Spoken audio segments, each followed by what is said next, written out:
જૈનોના સુપ્રસિદ્ધ યાત્રાધામ પાલિતાણાના શાશ્વત તીર્થ ક્ષેત્રુંજય ગિરિવર ઉપર 6 ગાંવ પરિક્રમા ફાગણ સુદ 13 એટલે કે આજે વિધિવત જય જય શ્રી આદિનાથના જયઘોષ સાથે સવારે 4 વાગે પાલિતાણા તળેટીથી પ્રારંભ થયો છે। જ્યાં કાંકરે કાંકરે અનંત આત્માઓ મોક્ષ પામ્યા છે તેવા શાશ્વત ગિરિરાજ ક્ષેત્રુંજયની 6 ગાંવની યાત્રાનો આજે વહેલી સવારે પાલિતાણા જય તળેટીથી જય જય આદિનાથના જયઘોષ સાથે પ્રારંભ થયો। આજના દિવસે ક્ષેત્રુંજય ગિરિરાજ પર કૃષ્ણના 2 પુત્રો પ્રદ્યુમન અને સાંબ કરોડો મુનિઓ સાથે આજના દિવસે અહીં મોક્ષને પામ્યા હતા। આજની આ 6 ગાંવની યાત્રામાં દેશભર ઉપરાંત વિદેશમાંથી 50,000 વધુ લોકો, શ્રાવક શ્રાવિકાઓ, સાધુ ભગવંતો, સાધ્વીજી મહંતો બહોળી સંખ્યામાં જોડાયા હતા। 6 ગાંવની યાત્રાની શરૂઆત શત્રુંજય તીર્થની તળેટીથી શરૂ થઈ ગિરિરાજ ઉપર શ્રી આદેશ્વર દાદાની મોટી ટૂંકમાં દર્શન કરીને રામપુરની બહાર નીકળી દેવકીષ્ટનંદનની દેરી આવે છે। ત્યાં ટેકરી પર દર્શન કરે છે, તે વંદન કરે છે, પછી ત્યાંથી ગિરિરાજની પ્રદક્ષિણા શરૂ કરે છે। 3.5 કરોડ મુનિઓ સાથે આ ગિરિરાજ પર અનશન કરી ફાગણ સુદ 13ના દિવસે તેઓ મોક્ષ પામ્યા હતા। માટે ફાગણ સુદ 13 6 ગાંવની યાત્રા કરવાનો મહિમાનો દિવસ છે। પાલમાં દરેક યાત્રીઓની દૂધ પાણીથી જમણા પગનો અંગૂઠો ધોઈ કુમકુમનું તિલક કરી શંખ પૂજન કરવામાં આવે છે। જ્યાં 88 વધુ પાલની વ્યવસ્થા કરવામાં આવી, જેમાં ફ્રૂટથી શરૂ કરીને અનેક વાનગીઓ પીરસવામાં આવે છે। આ ઉપરાંત સારવાર કેન્દ્ર દ્વારા યાત્રિકોને મેડિકલ ટ્રીટમેન્ટ આપવામાં આવે છે, તેમજ આકસ્મિક સંજોગોને પહોંચી વળવા માટે 108 ફાયર બ્રિગેડની વ્યવસ્થા પણ તંત્ર દ્વારા કરવામાં આવી। પાલમાં ખોવાયેલ કે ગુમ થયેલ વ્યક્તિ માટે સતત એલાઉન્સ માટેની વ્યવસ્થા કરવામાં આવી છે। આ રીતે 6 ગાંવની યાત્રા પૂરી થાય છે। 6 ગાંવની આ પ્રદક્ષિણાનો રસ્તો અતિ કઠિન છે, પણ એક વખત યાત્રા કરી હોય તેની ફરી પણ યાત્રા કરવાનું મન થાય તેવું છે। ત્યારે પાલિતાણામાં 1 લાખ જેટલા યાત્રિકોએ 6 ગાંવની યાત્રા કરી ધન્યતા અનુભવી હતી। તમારું નામ? કોમલ ફાલ્ગુનભાઈ। ક્યાંથી આવ્યા છો? ભાવનગર। આજે 6 ગાંવની યાત્રા છે, શું કહેશો?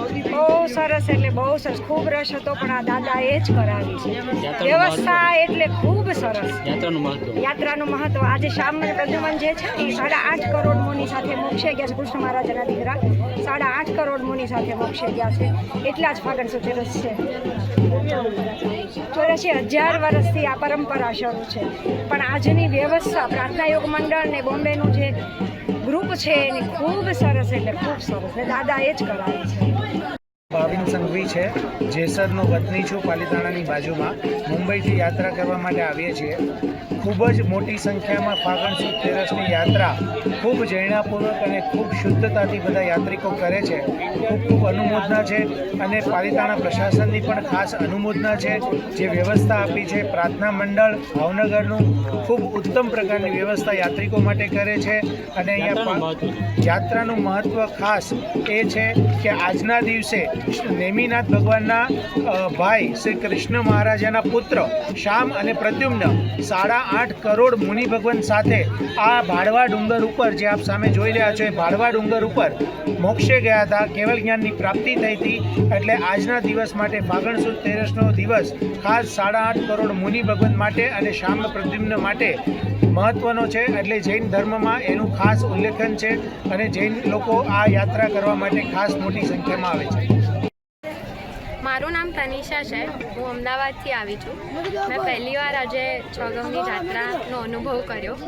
મને લાગતું હતું કે હું કદાચ આ યાત્રા પૂર્ણપણે કમ્પ્લીટ નહીં કરી શકું, પણ મેં શાંતિથી કરી, અને એ બધું જ મારા દાદાના કારણે છે, અને હું એમનો ખૂબ આભાર માનું। જય શ્રી આદિનાથ। મારું નામ શ્રીપાલ રસિકલાલ શાહ, શેઠ આનંદજી કલ્યાણજી પેઢી, પાલિતાણા, વહીવટદાર ટ્રસ્ટી। ફાગણ મહિનાની ઋતુ પૂર બહારમાં છે।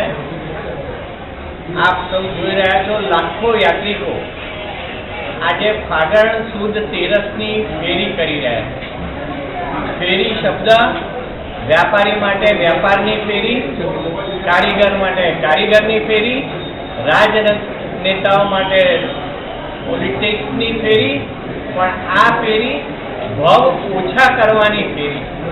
13નો દિવસ છે, 1ના બદલે 3 ગણું પુણ્ય, ગુણાકારમાં ગુણાય એવું પુણ્ય।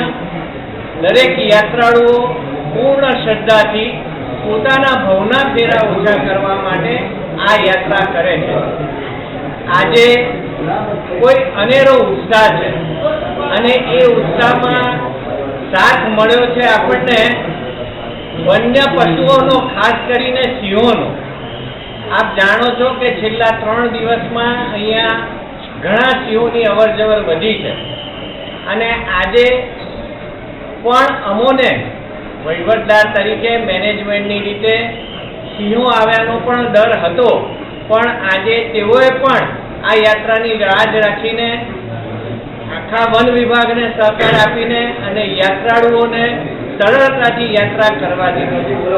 તે ઉપરાંત આજે અહીં આગળ જે લોકો ભક્તિથી પાર નાખ્યા છે તેમનો પણ ઉત્સાહ, સંઘ પૂજન વાળાનો પણ ઉત્સાહ એવો જબરજસ્ત છે કે જે યાત્રા કરીને પધારે છે તે બધાની સારામાં સારી ભક્તિ અહીંયા થઈ રહી છે અને એક કુટુંબની જેમ, એક ફેમિલીની જેમ આ ભક્તિ કરી રહ્યા છે. પ્રશાસનનો સુંદર સહયોગ સાંપડ્યો છે. પોલીસ વિભાગ, ફાયર વિભાગ, એસટી વિભાગ, મામલતદાર સાહેબ બધા જ કોઈ પણ રહી ન જાય તે માટે બધા પોતાના અદમ્ય ઉત્સાહથી, ખાલી ફરજના ભાગરૂપે નહીં પણ અદમ્ય ઉત્સાહથી આ કાર્યમાં ભાગ લઈ રહ્યા છે અને તેથી જ આ યાત્રા એક અતિ સફળ યાત્રા તરીકે બહાર આવી છે. આજુબાજુના બધા ગામો અને બધી કોમો આ મેળામાં જોડાયા છે, આ યાત્રામાં જોડાયા છે. સૌનો અમે ખૂબ ખૂબ આભાર માનીએ છીએ અને બધા પોતાની યાત્રા પૂર્ણ કરી આદેશ્વર દાદાની ભક્તિ કરી અને મોક્ષના માર્ગે પોતાના આત્માની ઉન્નતિ કરે તેવી ભાવના સાથે વિરમ.